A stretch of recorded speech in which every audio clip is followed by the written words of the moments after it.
guys, kembali lagi nih dengan kita. Di video kali ini, kita akan membahas tentang sejarah Herman Willem Daendels. Sebelum kita lanjut, kalian tahu nggak sih Herman Willem Daendels itu siapa? Kalau kalian mau tahu, yuk simak video berikut. Herman Willem Daendels lahir pada tanggal 21 Oktober 1762 dan wafat pada tanggal 2 Mei 1818. Herman Willem Daendels adalah seorang politikus dan jenderal Belanda yang menjadi gubernur Jenderal Hindia Belanda yang ke-36. Herman Willem Daendels menjabat sebagai gubernur Jenderal Hindia Belanda pada tahun 1808 hingga 1811. Di sisi lain, Daendels juga ditugaskan untuk memperbaiki pertahanan dan administrasi pasca runtuhnya VOC. Masa itu, Belanda sedang dikuasai oleh Perancis.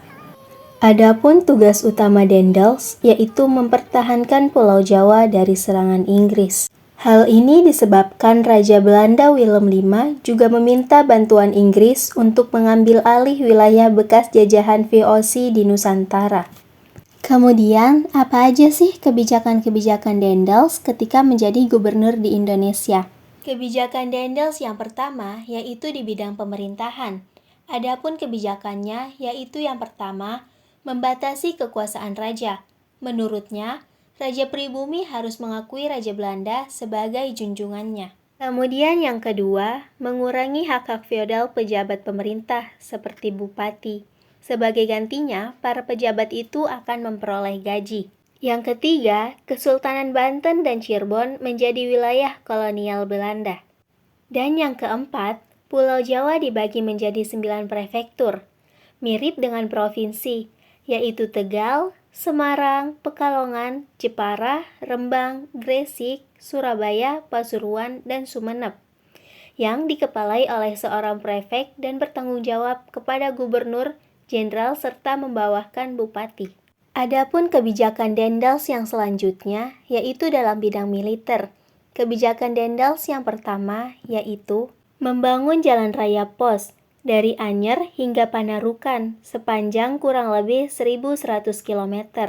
Jalan ini untuk mempermudah mobilitas pasukan di Jawa.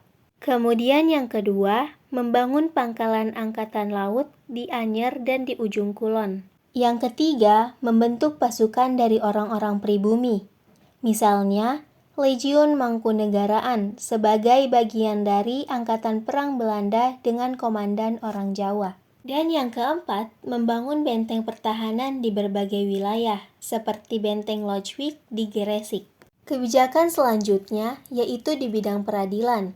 Yang pertama, kebijakan Daendels di bidang peradilan ini yaitu membentuk 3 macam peradilan, yaitu peradilan untuk bangsa Eropa, peradilan untuk orang timur asing, dan peradilan untuk orang pribumi.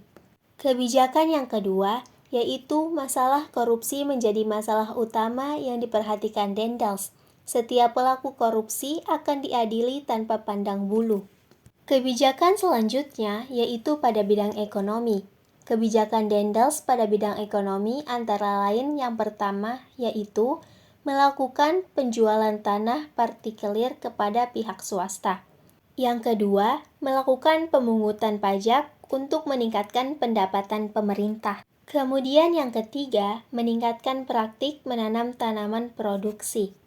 Dan yang keempat, mengadakan penyerahan wajib hasil pertanian dan perkebunan. Dan kemudian, bagaimana sih akhir dari pemerintahan Daendels? Pemerintahan Daendels berakhir setelah banyak laporan mengenai sikap otoriter Daendels dalam menjalankan kebijakan-kebijakannya. Daendels dipanggil kembali ke Belanda pada tahun 1811 dan digantikan oleh Jan Willem Janssens.